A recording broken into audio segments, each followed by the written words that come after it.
안녕하세요. 사연을 부탁해입니다. 오늘의 사연을 소개하겠습니다. 아들이 여자친구 혜주를 처음 집에 데려왔습니다. 식사를 한 뒤 온 가족이 거실에 모여 차를 마시며 담소를 나눴어요. 혜주는 싹싹하고 밝은 모습으로 자연스레 대화를 이끌어 나갔고 우리 가족도 편안한 분위기 속에서 이야기를 했습니다. 특히 아들이 여자친구를 바라보는 눈빛이 한없이 다정해 보였는데요. 혜주가 인사를 마치고 집을 나서자 아들은 당연하다는 듯 그녀를 따라 나갔고 둘이 나가자마자 남편이 조용히 물었어요. 당신이 보기엔 어때? 글쎄, 난 그냥 평범한 게 괜찮아 보이던데. 근데 당신 표정 보니 마음에 안 드는 것 같은데 내 말이 맞지? 제 물음에 남편이 미간을 찌푸리며 잠시 생각에 잠겼습니다. 그러더니 곧 입을 뗐어요. 안 그러려고 해도 자꾸만 사람 관상이 눈에 들어오네. 그럼 혜주 관상이 별로라는 말이야? 난 괜찮아 보이던데. 제가 놀라며 남편을 바라보자 남편이 고개를 천천히 저었습니다. 회사 다니면서 사람을 워낙 많이 만나다 보니까 알게 된 게 있어. 외모는 얼마든지 바꿀 수 있지만 눈에 담긴 마음만큼은 절대로 못 바꾸거든. 그래서 난 사람 눈을 보면 그 사람의 진심이 보인다고 할까? 내가 그런 쪽으로 감이 좋다는 거 당신도 잘 알고 있잖아. 그럼 혜주 눈빛에서 뭔가 안 좋은 게 느껴졌다는 거야? 걱정스러운 마음에 남편을 뚫어져라 쳐다봤는데요. 무엇보다도 아들이 혜주를 좋아하는 게 눈에 보였으니 남편의 말이 제게는 더욱 불안하게 다가왔습니다. 제 시선을 느낀 남편이 한숨을 내쉬며 대답했어요. 내가 보기엔 좀 아닌 것 같아. 그 정도야? 내가 보기엔 엄청 밝고 성격도 좋아 보이던데 당신이 잘못 본 거 아닐까? 성준이가 그렇게 좋아하는데 그런 말 하면 앞으로 어떡하란 말이야. 제가 울상을 짓고 있자 남편이 잠시 뜸을 들이다가 고개를 끄덕였습니다. 물론 내 느낌이 틀릴 수도 있어. 하지만 그냥 정이 안 가. 눈빛이 뭔가 믿음직스럽지 못하다고 해야 하나? 그래도 내 느낌일 뿐이니까 계속 지켜는 보자고. 남편이 마치 덜 익은 감을 먹은 듯 떨떠름한 표정을 짓고 있었기에 제 마음도 점점 무거워졌습니다. 그동안 남편의 직감이 빗나간 적이 거의 없었기에 남편의 조심스러운 태도를 보며 걱정이 앞설 수밖에 없었어요. 남편이 사람의 관상을 보며 맞춘 적이 여러 번 있었는데요. 그중 가장 큰 사건은 제 여동생이 오래전 결혼할 사람이라고 데리고 왔던 남자가 관상이 영 안 좋아 보인다며 걱정을 했습니다. 관상이 그토록 안 좋기도 힘들다고 하면서 제 만류에도 불구하고 남편이 동생에게 자세히 확인해 본 게 맞냐며 이것저것 캐물었고 그로 인해 동생이 울며 불며 난리를 피우기도 했는데요. 혹시나 싶어 아버지와 남편이 그 사람 뒷조사를 시작했고 얼마 뒤 정말로 사기꾼인 게 밝혀졌습니다. 이미 전과까지 있는 사기꾼이었거든요. 그 바람에 간신히 동생의 결혼식을 말릴 수 있었고 지금까지도 동생이 평생의 은인이라며 남편을 살뜰히 챙기고 있습니다. 그것뿐만 아니라 더 많은 사건이 있었지만 남편의 직감은 전부 맞아들었고 우리는 남편의 말을 허투루 듣지 않고 있답니다. 그랬기에 남편의 말을 무시할 수만은 없었는데요. 아들이 혜주를 좋아하는 게 너무도 분명한 상황에서 앞으로 어떻게 해야 할지 고민이 깊어질 수밖에 없었습니다. 딱 한 번만 남편이 잘못 본 것이었으면 좋겠다는 생각마저 들었으니까요. 하지만 어딘가 불안한 예감이 머리 한구석을 떠나지 않았어요. 그날 밤 아들이 혜주를 집에 데려다주고 돌아온 뒤 상기된 표정으로 거실로 들어섰는데 눈을 반짝이며 물었습니다. 엄마, 혜주 어때 보였어요? 완전 괜찮죠? 성격도 워낙 밝고 명랑해서 엄마랑도 잘 맞을 거예요. 잠시 당황했지만 최대한 평온한 얼굴로 대답했어요. 그래, 성격이 참 밝아 보이더라. 제가 최대한 밝게 대답했고 아들이 곧 남편에게 눈길을 돌렸습니다. 아버지는 어때요? 원래 관상 잘 보기로 유명하시잖아요. 아버지가 볼 때 해주 어때 보였어요? 아들의 말을 듣고 남편이 잠시 우리를 번갈아 바라보며 깊은 생각에 잠긴 듯 했는데요. 남편이 뜸을 들이고 있다는 사실을 아들도 눈치챘던 것인지 다급하게 물었습니다. 아버지, 혹시 해주가 별로였던 거예요? 남편이 천천히 고개를 들고 차분히 입을 뗐어요. 성준아, 아버지는 그냥 느낀 대로 말하는 거니까 너무 마음에 담아두지 말고 참고만 해줬으면 좋겠구나. 남편이 아들 눈치를 살피며 서두를 시작했지만 이미 남편의 말투에서 뭔가 심상치 않은 분위기를 느낀 아들의 표정이 금세 어두워졌습니다. 아버지 말씀하시는 거 보니까 썩 마음에 들지 않는다는 말씀이신 거네요. 아들 목소리에 힘이 빠져 있었지만 남편이 잠시 숨을 고르더니 냉철하게 말을 이어갔습니다. 성준아, 만약 네가 내 아들이 아니고 그냥 남이었다면 좋은 말만 해줄 수도 있었을 거야. 하지만 너는 내 아들이고 부모로서 내 느낌을 솔직히 말해줘야 할 것 같구나. 남편의 말에 거실 공기가 순간적으로 무거워졌는데요. 남편이 우리를 둘러보다가는 조심스레 입을 뗐습니다. 혜주가 밝고 명랑한 모습이라 사람들에게 좋은 인상을 줄 수 있어. 하지만 사람의 진심은 눈에서 보이기 마련이거든. 근데 혜주 눈빛에서 뭔가 신뢰하기 힘든 기운이 느껴졌어. 말로는 정확히 표현하기 힘들지만 내 경험상 이런 느낌은 틀린 적이 별로 없다는 거 너도 잘 알고 있잖아. 아들이 아무 말도 하지 않고 고개를 숙였고 분위기를 풀어보려 애써 웃으며 제가 말을 꺼냈습니다. 성준아, 아버지 말이 전부는 아니니까 너무 걱정하지 마. 우선은 더 지켜보면서 생각해보면 되잖니. 제 말에 아들이 힘없이 고개를 끄덕이다 방으로 들어갔는데요. 풀이 죽은 아들의 표정을 보니 제 마음도 무거워졌습니다. 아들이 혜주를 얼마나 좋아하는지 알기에 크게 실망했을 것이라는 생각이 들었거든요. 그날 밤 잠들기 전에 남편에게 속삭였어요. 성준이가 많이 상처받은 것 같던데 당신이 너무 솔직하게 말한 게 아닌가 싶어. 남편이 한숨을 쉬며 고개를 저었습니다. 그건 나도 알지만 우리 아들이기에 더 솔직해야 한다고 생각했어. 우선은 조금 더 지켜보자고. 하지만 남편의 직감이 거의 틀린 적이 없었기에 불안감은 쉽게 가라앉지 않았습니다. 혜주가 우리 집에 처음 인사 온 후로 주말이면 가끔 놀러와서 함께 시간을 보내다 가곤 했는데요. 아들이 혜주를 데리고 올 때마다 혜주의 밝고 씩씩한 모습을 보며 저도 모르게 남편의 말이 떠올랐고 유심히 관찰하곤 했습니다. 하지만 아무리 봐도 남편의 말이 이해가 되지 않았어요. 혜주는 그저 맑고 밝은 아이였으니까요. 이쯤에서 제 이야기를 반드시 해야 할 것 같아서 이야기를 드리자면 저는 오래전 남편과 떠난 여행 중에 큰 교통사고를 당한 적이 있습니다. 차가 전복될 정도로 큰 사고였고 차는 폐차됐을 정도였는데요. 불행 중 다행으로 남편은 큰 부상을 입지 않았지만 저는 그 사고로 한쪽 귀에 청력을 잃었습니다.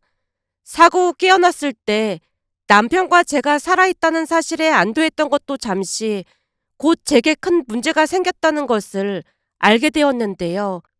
의사가 제게 한쪽 귀가 들리지 않을 것 같다고 말했을 때의 충격은 어마어마했습니다. 하지만 그 상황에서도 우리 둘 다 살아있다는 사실에 감사할 따름이었습니다. 남편은 평소에도 자상한 사람이었지만 그 사건을 계기로 저를 더욱 세심하게 신경 써줬기에 큰 불편함 없이 평화로운 나날을 보냈어요. 다만 예비 며느리가 그 사실을 불편해하지 않을까 걱정을 했지만 혜주는 전혀 개의치 않는 모습이었습니다. 혜주는 불편한 기색 없이 자연스럽게 저와 대화를 이어갔거든요. 혜주는 제가 잘 들을 수 있도록 또박또박 큰 소리로 배려하며 말했고 그런 모습에 고마움마저 느꼈습니다. 하지만 남편의 부정적인 반응은 나아질 기미가 보이지 않았는데요. 남편에게는 이상한 능력 같은 것이 있었어요. 그 능력은 사람의 관상을 기가 막히게 잘 본다는 것이었습니다. 그렇다고 해서 남편이 점쟁이처럼 과거나 미래를 맞춘다는 건 아니었지만 그 사람이 선한지 그렇지 않은지를 꿰뚫어보는 재주 같은 것이 있었어요. 처음에는 우연이라고 생각했지만 나중에는 워낙 잘 맞추다 보니 심지어 관련 책을 읽고 공부까지 했을 정도였어요.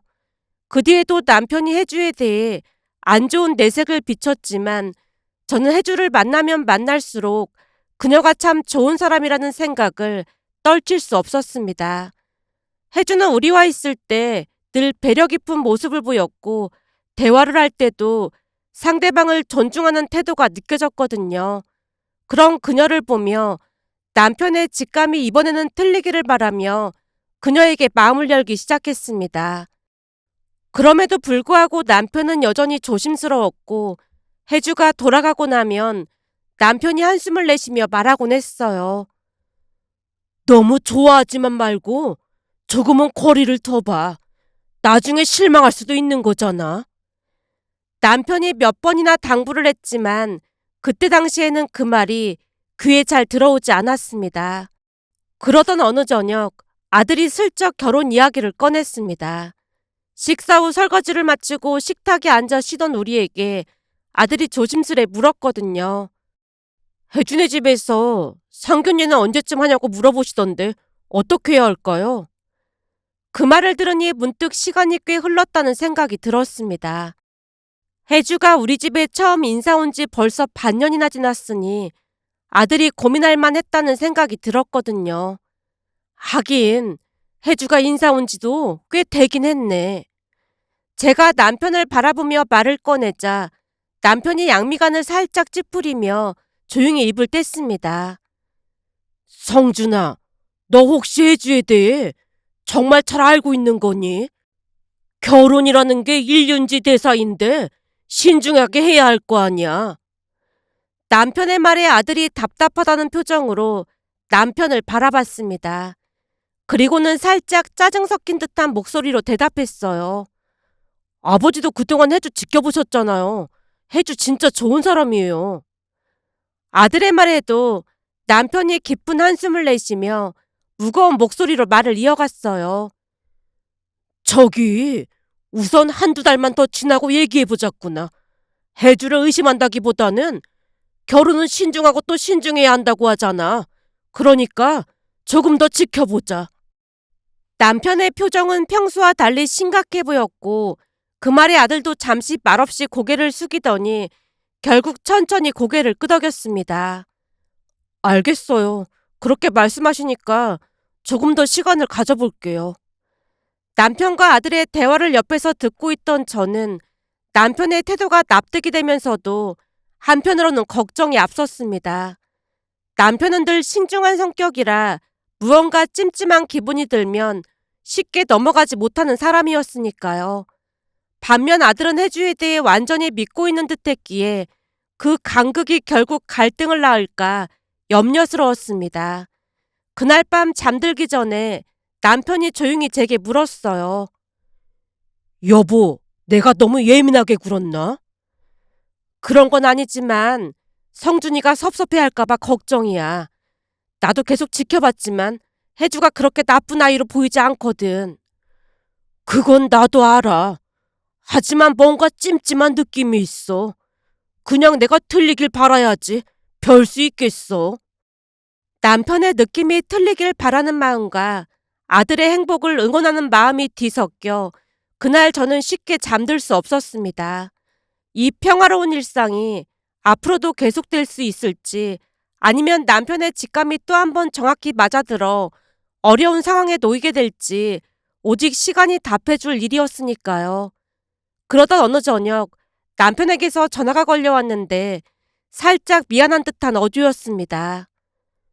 여보, 오늘 갑자기 회식이 잡혔어.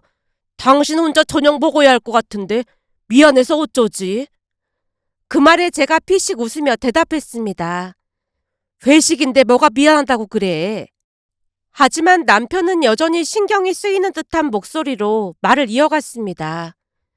당신 혼자 저녁 먹을까봐 걱정이 돼서 그렇지. 내가 성준이한테 연락해서 같이 먹으라고 할까? 됐어. 내가 애도 아니고 무슨 걱정이 그렇게나 많아. 오랜만에 혼자 배달 음식 시켜 먹을 테니까 걱정하지 마. 제 대답에 남편이 말끝을 흐리며 살짝 중얼거렸어요. 배달 음식 몸에 안 좋은데. 그 말에 제가 웃음을 터뜨리며 살짝 나무랐습니다. 글쎄 알아서 잘할 테니까 당신은 오랜만에 즐겁게 지내다 와. 제 대답에도 불구하고 미안한 마음이 들었던 것인지 남편이 어이없다는 듯 말을 이어갔어요. 들어보니 오늘 2차로 무슨 나이트에 간다고 그러는데 그러다 보니까 또 가기 싫은 거 있지. 나는 노래방이랑 나이트클럽 같은데 아주 질색하는 거 당신도 잘 알잖아. 그 말에 제가 장난스레 농담을 던졌습니다. 근데 당신 나이도 나이트클럽에 들어갈 수 있는 거야? TV 보니까 나이랑 옷차림 보고 못 들어가게 하고 그러던데.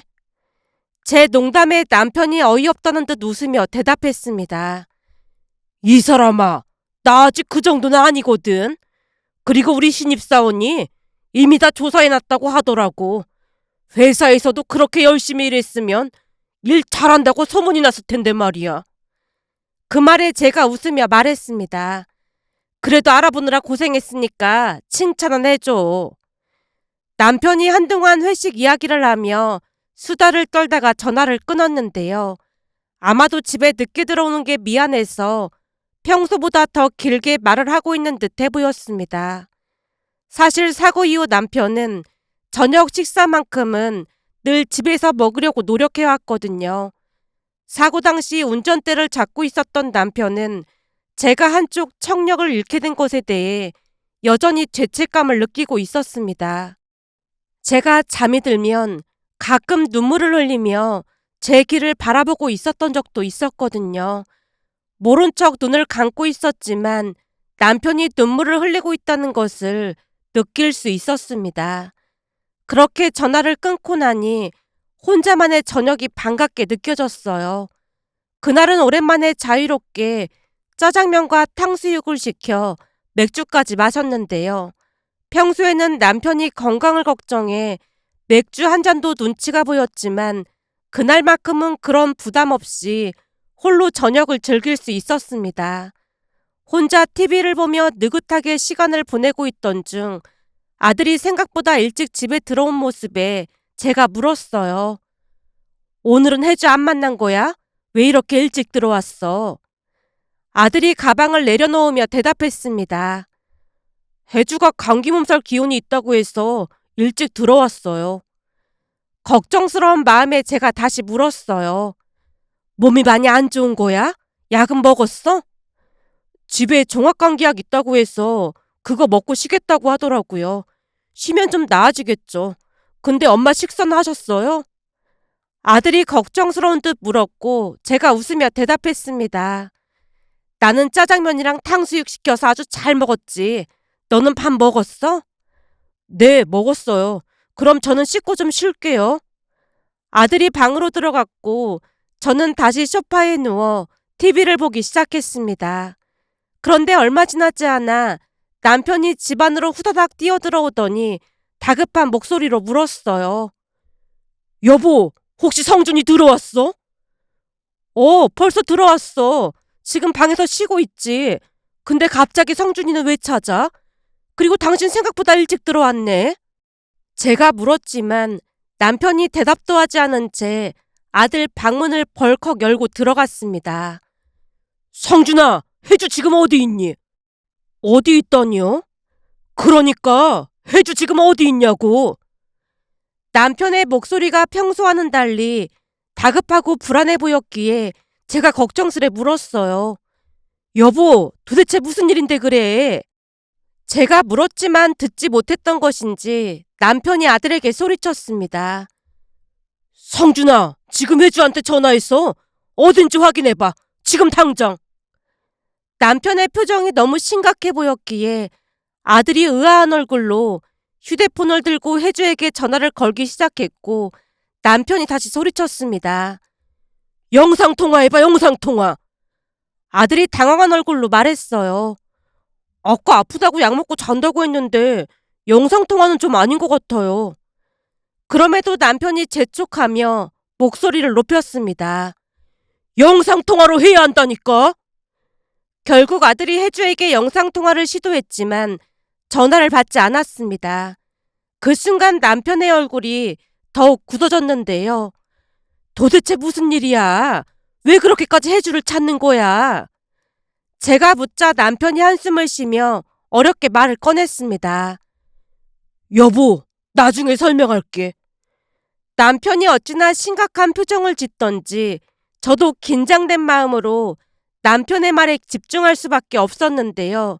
순간 아들이 다시 전화를 걸었지만 혜주가 전화를 받지 않자 아들이 볼멘 소리를 내며 짜증 섞인 목소리로 말했습니다.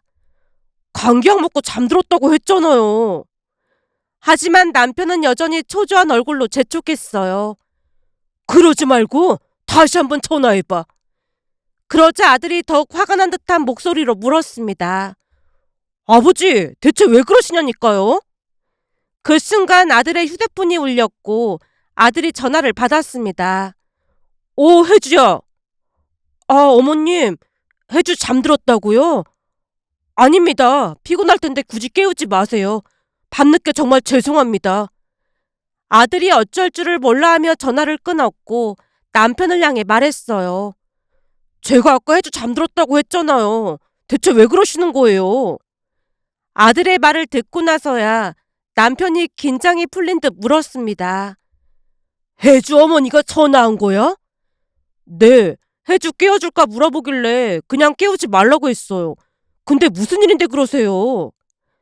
아들의 질문에 남편이 깊은 한숨을 내쉬며 조용히 중얼거렸습니다. 그럼 내가 사람을 잘못 본 것 같네. 미안하구나. 혜주 어머니가 전화를 했으니까 집이 맞겠지 뭐. 여보, 나 물 한 잔만 줘봐. 냉장고에서 시원한 물을 한 잔 가져다 주며 조용히 물었어요. 대체 무슨 일인데 그래? 당신답지 않게 왜 이러는 거야?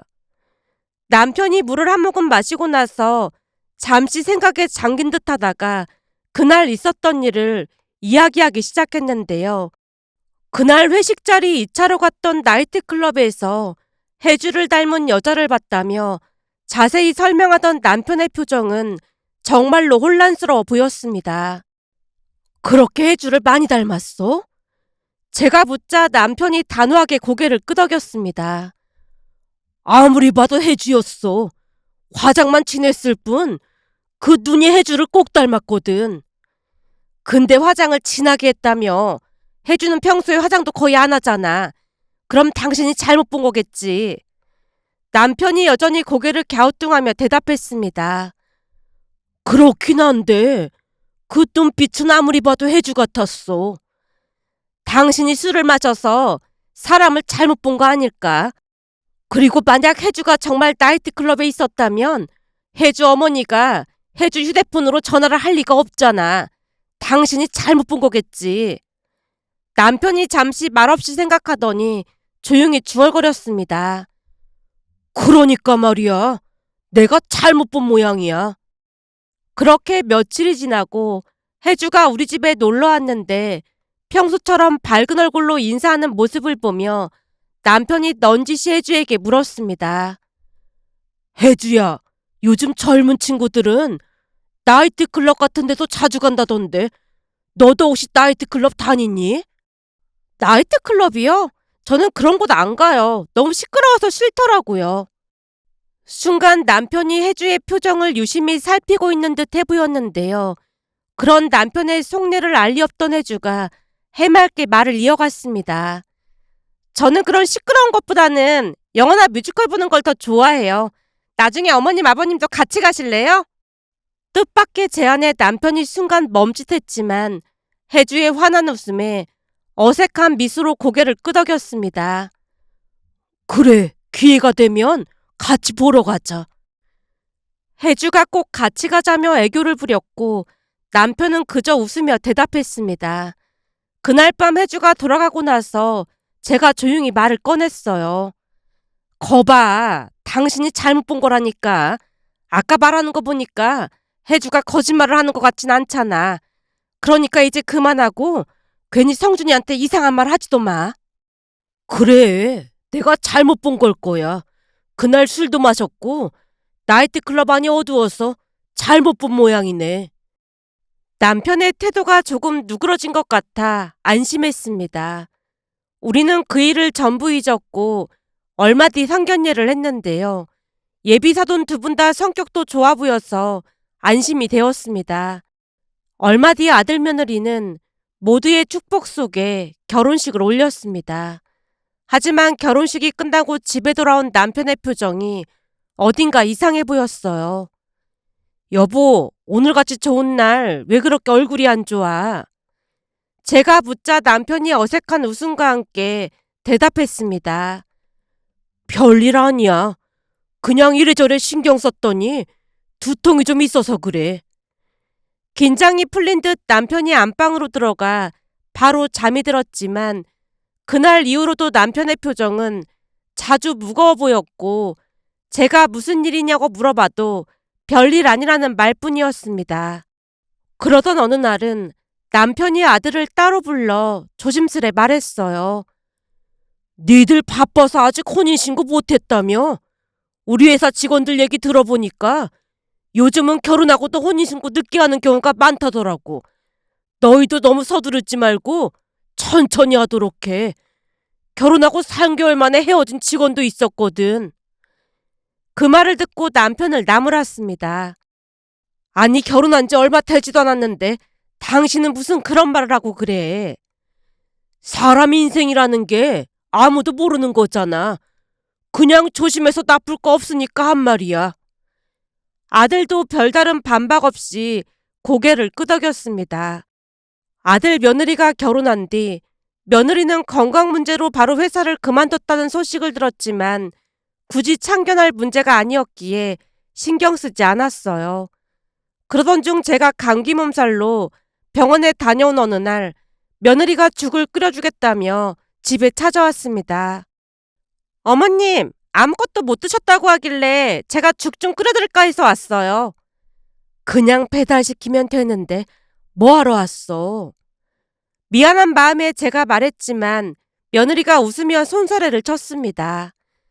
그래도 집에서 직접 만들어 먹는 게 더 좋지 않겠어요? 금방 끓여드릴 테니까 어머님은 누워 계세요.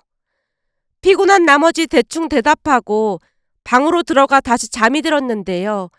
잠시 후 며느리가 죽을 끓여준 덕분에 죽을 먹고 약까지 챙겨 먹은 뒤 또다시 잠에 빠졌습니다. 일어나 보니 며느리가 설거지와 청소까지 다 해놓고 집에 돌아간 뒤였어요. 고마운 마음에 전화를 걸어 감사 인사를 전했습니다.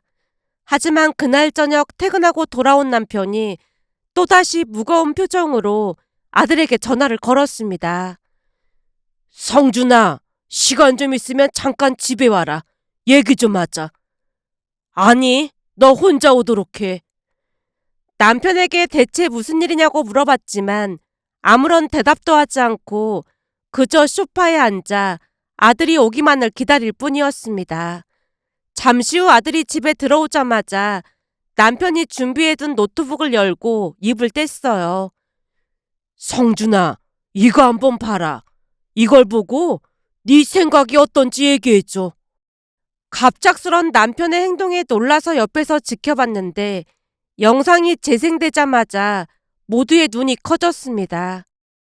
영상에 대해 자세히 설명을 드리자면 제가 자주 아프고 혼자 있는 것이 걱정된다며 남편이 집안에 홈 CCTV를 설치했습니다.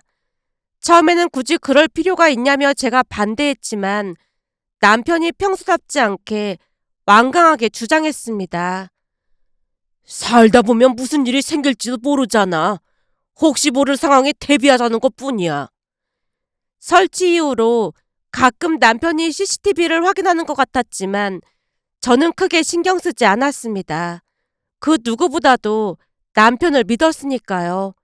그런데 그날 남편이 말하길 CCTV를 설치한 진짜 이유가 저 때문이 아니라 며느리 때문이라는 말을 하는 게 아니겠어요? 사실은 며느리 행동을 관찰해보기 위해서 설치했던 거야. 남편의 말을 듣고 놀라움을 감추지 못한 채 영상을 봤는데요. 주방에 설치된 CCTV에 담긴 영상은 정말이지 충격적이었습니다. 영상 속 며느리는 가장 먼저 안방문을 살짝 열어보며 제가 잠이 들었는지 확인을 하는 듯해 보였어요. 그 뒤 다시 주방으로 돌아와 휴대폰을 꺼내 누군가에게 전화를 걸었습니다. 그리고는 대화를 나누기 시작했어요. 남편이 보여준 CCTV 영상에는 며느리가 죽을 끓이며 나눈 말들이 고스란히 담겨 있었습니다. 시어머니는 잠들었지. 나도 물론 오기 싫었지. 시댁에 오기 좋은 며느리가 세상에 어딨겠냐? 근데 회사까지 그만둔 마당에 안 오는 건 좀 그렇잖아. 남편은 내가 완전 현모양처인 줄 알고 있거든. 그 말 자체로도 충격이었는데요. 계속해서 이어진 말들이 더욱 충격이었습니다. 오늘 또 나이트클럽 간다고? 부럽다. 나는 절대 못 가지. 남편은 내가 나이트클럽 같은데 전혀 안 다니는 줄 알고 있잖아. 몰래 가도 되긴 하지만 전에 나이트 갔다가 시아버지랑 마주쳐서 기겁했던 얘기 했었잖아. 회사에서 회식하다 2차로 왔다는데 다 늙어서 나이트가 웬 말이라니?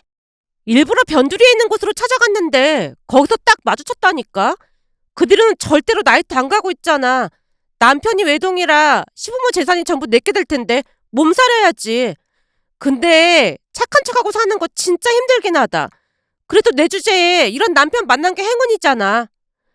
며느리는 제 한쪽 귀가 들리지 않는다는 것을 비웃기까지 했습니다. 걱정 마. 우리 시어머니 사고로 한쪽 귀가 안 들리거든. 그래서 내가 이런 말 해도 잘 못 들어. 난 재수가 진짜 좋아. 안 그렇냐? 암튼 착한 척하기 진짜 힘들다 힘들어. 시어머니 죽 끓여준다고 하니까 남편이 돈 보내줬거든? 근데 그건 내가 빼돌리고 냉동실에 오래된 전복 있길래 그걸로 대충 끓이는 중이야. 냉동실에 있던 건데 설마 어떻게 되겠어? 영상을 본 우리는 큰 충격에 휩싸였고 무엇보다도 아들의 표정은 혼란 그 자체였습니다. 영상이 끝난 뒤 남편이 조용히 입을 열었습니다. 사실은 결혼식 날부터 며느리를 의심하고 있었어. 결혼식 날부터 의심을 했다니. 제가 놀라서 물었고 남편이 한숨을 쉬며 말을 이어갔습니다. 양가 부모님께 인사하고 아들 며느리를 안아주는 시간이 있었잖아. 근데 당신이 며느리를 안아줄 때 며느리가 재수없어라고 중얼거렸어. 결혼식장이 시끄럽기도 했고 당신 한쪽 귀가 안 들리니까 못 들었을 거라고 생각했던 것 같은데 이상하게 그 말이 내 귀에 들려왔어. 처음에는 잘못 들었을 것이라 생각했지만 찜찜한 마음이 가시지 않았다고 했습니다. 사실은 나이트클럽 사건 이후로 몰래 뒷조사까지 시켜봤어. 근데 회사랑 집만 왔다 갔다 하길래 내가 잘못 봤다고 생각했거든. 그러다가 결혼식 날 그 말을 듣고 나서 다시 확인해봐야겠다는 생각이 들어서 집에 CCTV를 설치해서 행동을 지켜보기 시작한 거야. 아들이 충격을 받은 듯 조용히 물었습니다. 그럼 그때 아버지가 저한테 혼인신고 늦게 하라고 했던 것도 그 이유였던 거예요? 남편이 고개를 끄덕이며 대답했습니다. 그렇지. 사람 일은 모르는 거니까. 그날 밤 CCTV 영상을 며느리에게 보여주며 단도직입적으로 물었습니다. 좋게 끝낼 거니? 아니면 법적으로 갈 거니? 겁에 질린 며느리가 파르르 떨며 제대로 말을 잇지 못한 채 쫓겨나다시피 집을 나갔습니다. 어차피 가져갈 짐도 거의 없었고 해온 것도 많지 않았으니 도망치듯 집을 나갔어요. 그 사건은 우리 모두에게 큰 충격을 안겨줬지만 한편으로는 진실이 빨리 밝혀져서 다행이란 생각도 들었습니다. 아무것도 모르고 살았다면 어떻게 됐을까 하는 생각에 소름이 돋았으니까요. 이제 우리는 다시 평범한 일상을 되찾으려 노력 중입니다. 이번 일을 겪으며 사람의 겉모습만으로 결코 그 속마음을 알 수 없다는 것을 다시 한번 절실히 깨달았습니다. 가장 가까운 사이에서도, 그리고 가장 믿었던 사람에게조차 예상치 못한 배신을 마주할 수 있다는 사실이 두렵고도 씁쓸하기만 했는데요. 부디 이 사연이 누군가에게 작은 깨달음이나 경각심이 될 수 있기를 바라며, 이런 사연도 있을까 싶어 이렇게 글 남겨봅니다. 오늘의 사연은 여기까지였습니다. 즐겁게 보셨다면 구독, 좋아요 부탁드립니다. 고맙습니다.